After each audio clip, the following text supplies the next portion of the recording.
ओम शांति। परमात्मा ज्ञान का सागर है। उसने हमको इस विश्व नाटक के सर्व राजों का, सर्व वेद शास्त्रों का सार समझाया है। जो राज हमारी बुद्धि में सदा के लिए जागृत रहे तो हमको सदा परमानंद की अनुभूति होती रहेगी। ये परमानंद की सदा अनुभूति करना और सर्व को अनुभूति कराना इस संगम युगी ब्राह्मण जीवन का सार है। हमारा परम कर्तव्य है उन सभी राजों का अधिक से अधिक ज्ञान हमारी बुद्धि में रहे। इसके लिए बाबा कहते, धर्म राज की सजाओं को भी स्मृति में पक्का रखो। अब अंतिम समय प्रमाण धर्मराज का पार्ट शुरू हो गया है। धर्मराज की सजाएं और धर्मराज की सजाओं से बचने के लिए स्वयं पिता परमात्मा ज्ञान का सागर जानी जाननहार हमें अनेक ड्रामा के रहस्य बताते हैं। बाबा कहते, बाबा ने यह ज्ञान दिया है कि धर्मराजपुरी की सजाएं क्या हैं और कैसे धर्मराज की सजाओं से बच सकते हैं। उसके लिए क्या पुरुषार्थ करना चाहिए। अंत समय आत्मा को अपने जीवन के सभी पाप कर्मों का साक्षात्कार होता है और आत्मा उस समय पश्चाताप करती है।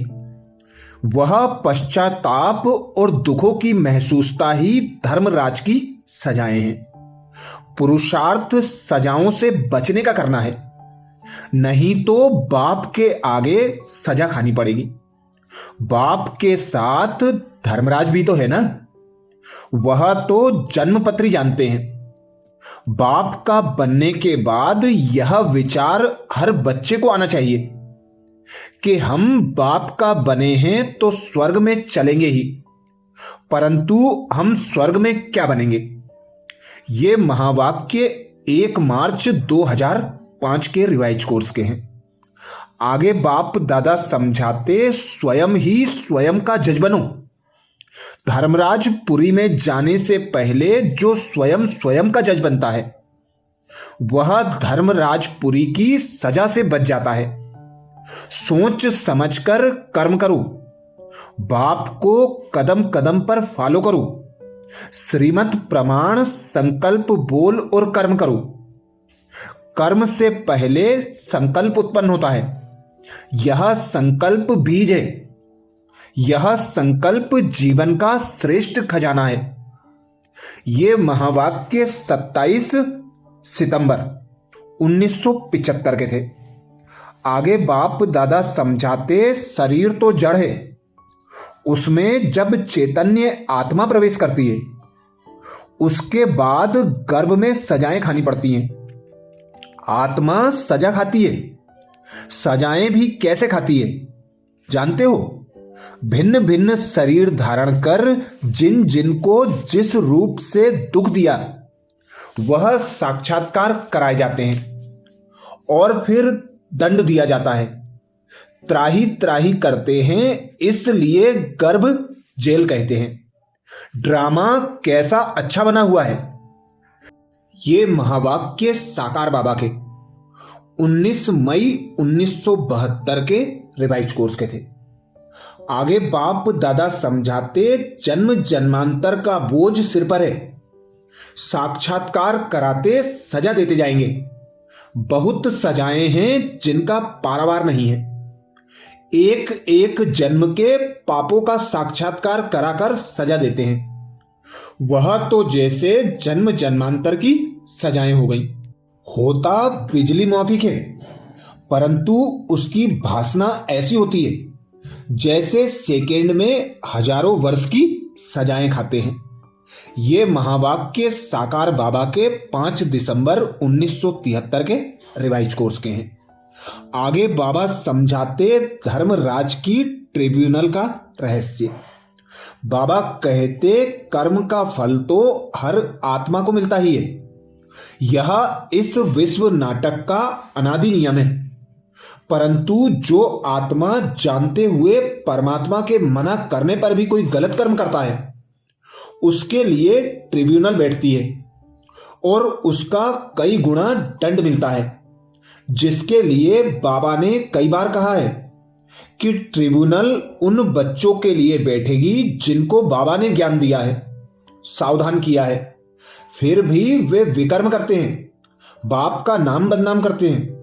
बाबा ने यह भी कहा है कि उस समय धर्मराज ये सब साक्षात्कार कराएगा कि तुमको ब्रह्मा द्वारा अमुक रूप से अमुक स्थान पर सावधान किया, फिर भी तुमने पाप कर्म किए, अब उन कर्मों की सजाएं खानी ही पड़ेगी।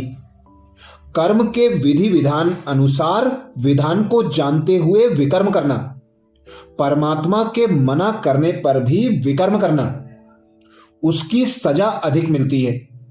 यह राज भी ड्रामा में नूंद है कि ऐसे कर्मों का अंत समय साक्षात्कार होता है, जिससे पश्चाताप की महसूसता बढ़ जाती है। तुम्हारे लिए तो बाबा कहते ट्रिब्यूनल बैठेगी, खास उन बच्चों के लिए जो सर्विस लायक बनकर फिर ट्रेटर बन जाते हैं।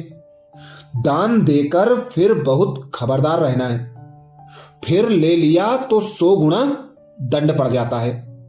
ये महावाक्य 3 नवंबर 2004 के रिवाइज कोर्स के हैं।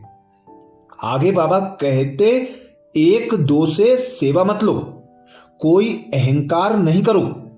दूसरे से सेवा लेना यह भी देह अहंकार है।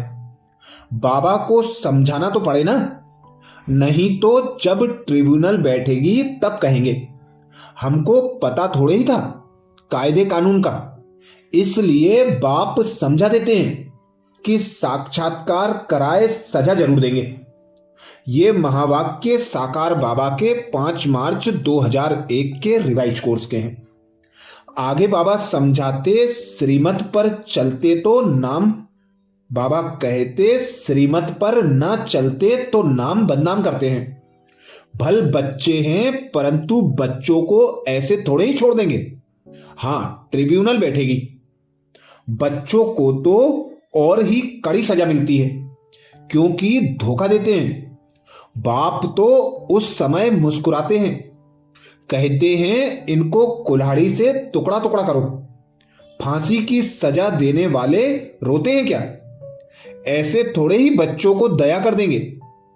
ये महावाक्य साकार बाबा के 22 नवंबर 1973 के रिवाइज कोर्स के हैं।